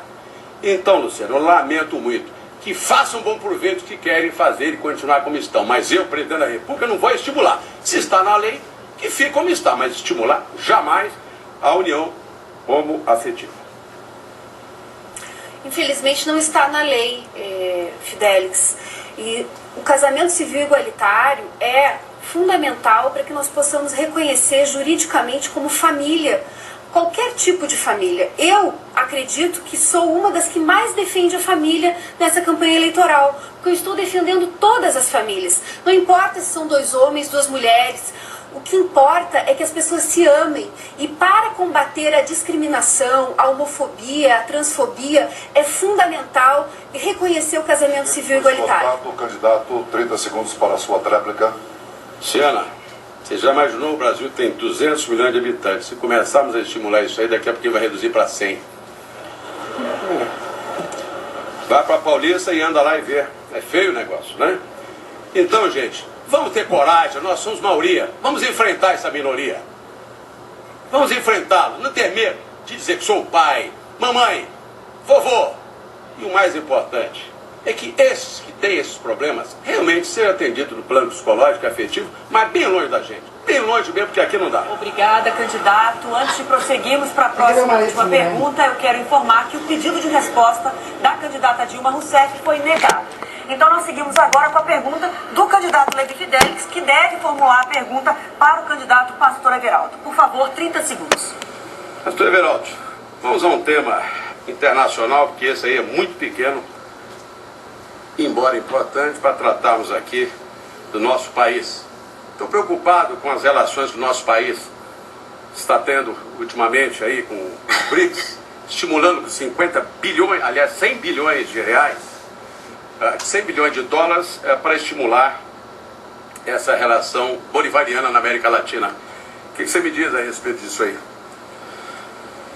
Fidelis, essa atuação do Brasil no mercado internacional, inclusive eu defendo que o Brasil ele não fique atrelado só ao Mercosul. Eu defendo a livre iniciativa, a livre concorrência e que o Brasil possa desenvolver acordos comerciais com todos os países que queiram ter relações comerciais conosco.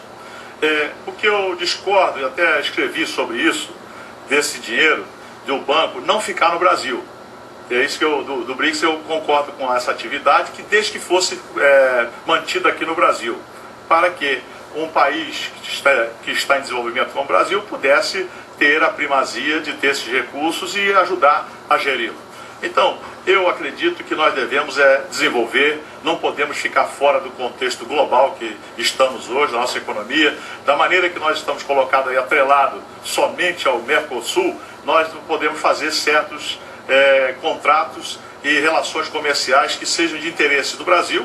E, importante, nós temos relação com todos, porque o que nós precisamos fazer é abolir essas barreiras e trazer, facilitar a importação para que o preço da mercadoria, o preço do produto para o brasileiro, ele possa diminuir o valor e com a livre concorrência que nós possamos, então, trazer benefícios para o consumidor brasileiro que hoje tem sido massacrado por um protecionismo que prejudica o consumidor no ponto final.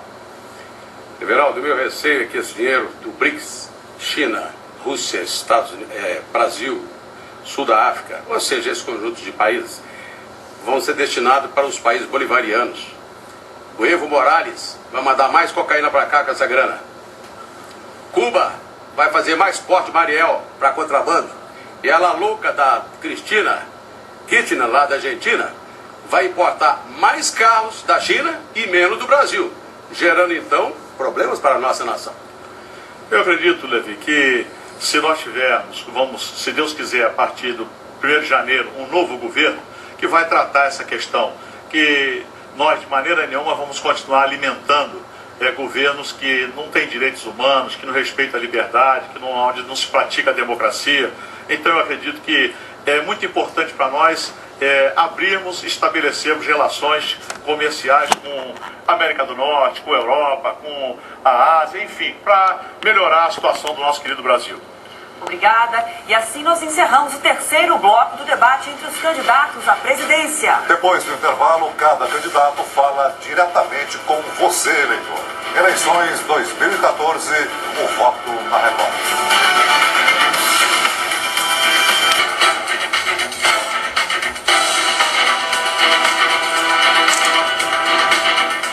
Estamos de volta com o debate entre as mulheres e os homens que pretendem governar o Brasil pelos próximos 4 anos. A transmissão é simultânea pelo portal R7, com cobertura completa da Record News. Cada uma das senhoras e dos senhores terá 1 minuto e meio para falar diretamente com o eleitor. A ordem foi definida em sorteio e o primeiro será o candidato Levi Fidelis. Senhores, concluímos mais uma jornada. Tenho certeza absoluta, e não sou utópico, não vamos ganhar essa eleição. Mas temos 3 que pontuam bem. Quero que eles tenham a responsabilidade de no futuro pensarem por esta nação. Pensarem e analisarem o seguinte: será que vamos continuar a pagar tanto por juros bancários, enquanto milhões de pessoas passam fome, miséria, e estão na Rua das Amarguras, enfrentando filas e filas nos hospitais? Que consciência tem, senhores, que vão ganhar a eleição? Então, os 3 aqui. Apenas me coloco para 2018 como investimento, tá? Tenho certeza. Agora já deu um lucro fantástico para o Brasil. O Copom não aumentou, gente. Nos últimos 60 dias, o juro. E já economizamos com isso, no mínimo, 25 bilhões de reais. Saio daqui satisfeito somente por isso. Agora vamos ser breves. Sou contra o Fórum de São Paulo, que reúne PCdoB, PT, PDT e PSB também da Dona Marina. Quero remédios de imposto zero, cesta básica desonerada, mobilidade urbana renovada, BNDES da juventude. Quero a PEC 300 imediatamente. E a família brasileira, com certeza, votará com mais consciência nas próximas eleições. O 28 é o número, gente. Muito obrigado a todos. Obrigada. Agora é a vez do candidato Aécio Neves. Eu quero, em primeiro lugar, agradecer a você que nos acompanhou até essa hora, a sua família, de forma especial também a vocês que têm me recebido pelo país inteiro de forma tão afetuosa e mostrando tanta confiança. A grande verdade é que enquanto 2 das candidatas não param de brigar aqui nos programas eleitorais, eu me preparei para brigar ao seu lado. Eu me preparei para apresentar uma proposta ao país que permita que a inflação volte a ser controlada e nós voltemos a crescer, porque é o crescimento que gera emprego. É muito importante que nós tenhamos em mente que quando se elege um presidente da República, se elege um governo.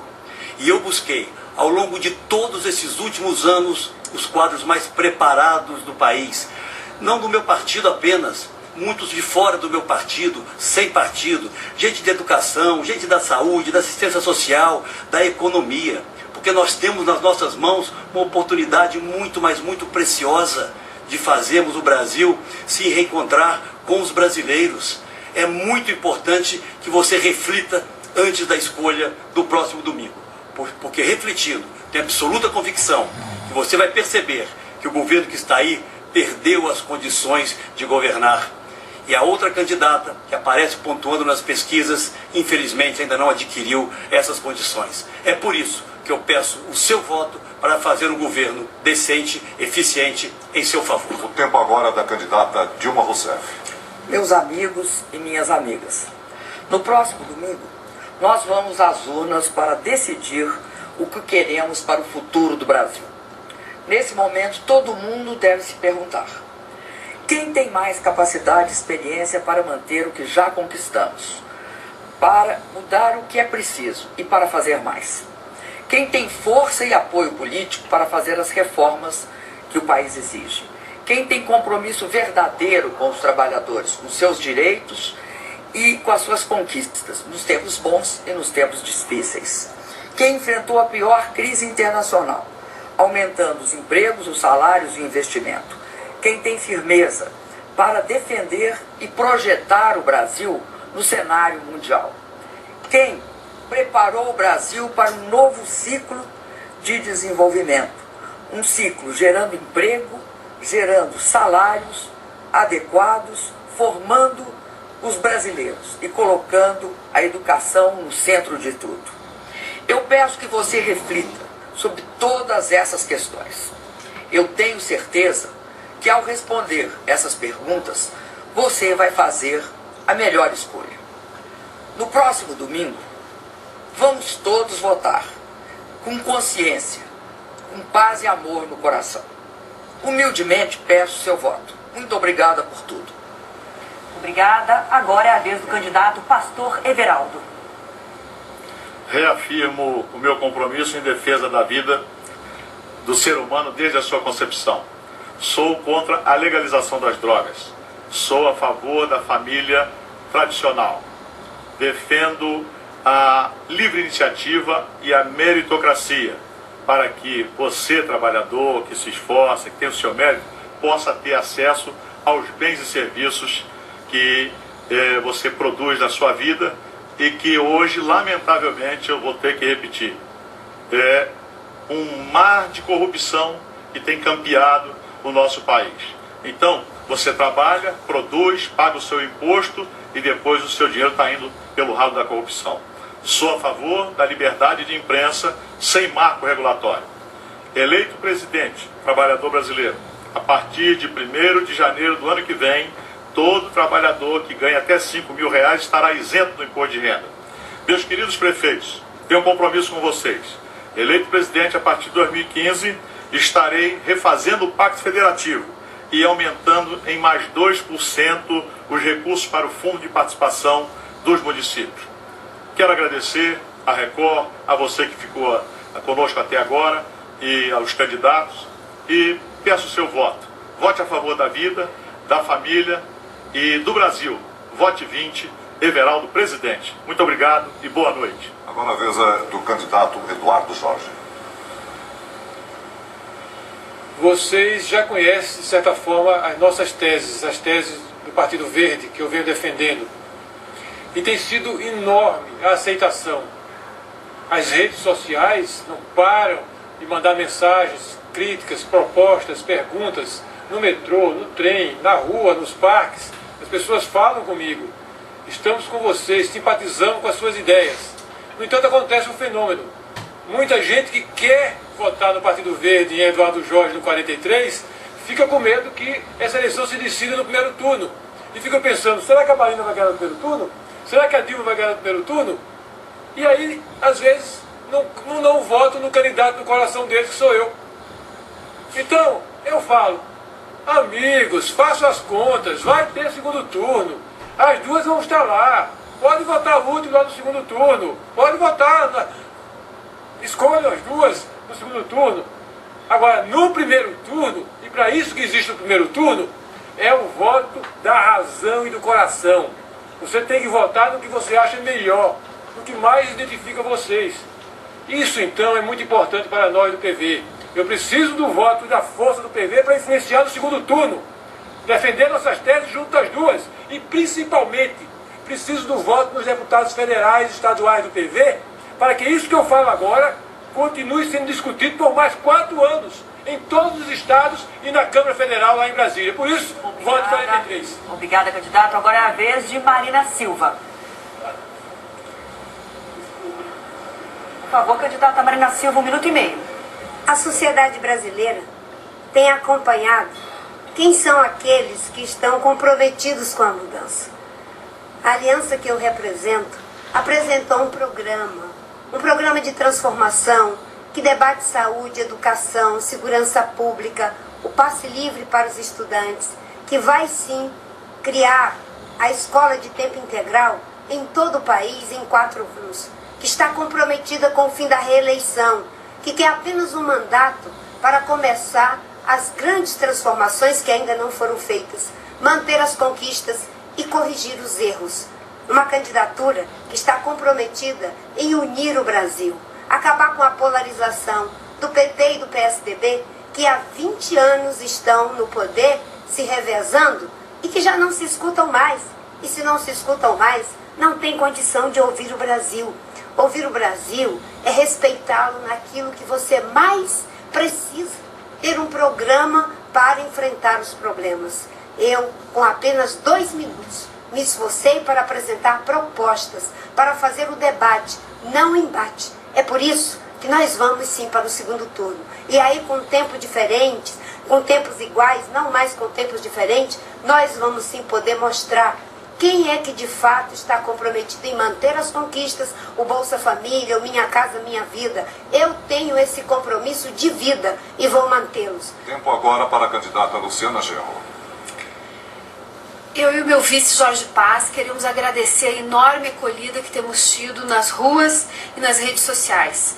E dizer que nós estamos semeando para o futuro, para a construção de um novo sistema político. Não importa o nome desse novo sistema, o que importa é que o lucro não esteja acima do bem-estar das pessoas. Vocês que acompanharam esse debate viram que a única candidatura de esquerda coerente é a candidatura do PSOL.